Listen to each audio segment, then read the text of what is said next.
Middle class వాళ్ళకి ఎస్ఐపితో rich అవ్వాలనే dream ఎప్పటికీ నెరవేరదు.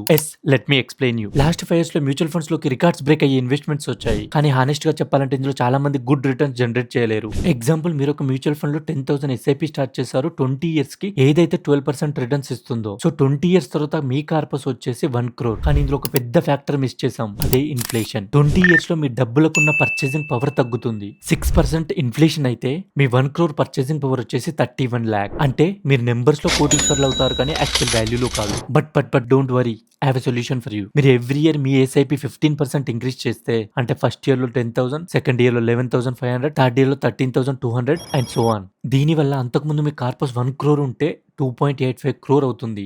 అంటే ఆల్మోస్ట్ 3 times అవుతుంది. అందుకే ఎస్ఐపి కాదు, స్టెప్ అప్ ఎస్ఐపి చేయండి. మీకేమైనా డౌట్స్ ఉంటే స్టెప్ అప్ అని కమెంట్ చేయండి, మీ DM లో క్లారిఫై చేస్తాను. ఈ రీల్ సేవ్ చేసుకుని మ్యూచువల్ ఫండ్ లో ఇన్వెస్ట్ చేసే మీ ఫ్రెండ్స్ ఆర్ ఫ్యామిలీ మెంబర్స్ కి షేర్ చేయండి. ఇలాంటి వీడియోస్ మిస్ అవ్వకూడదంటే మన పేజ్ ఫాలో అవ్వండి.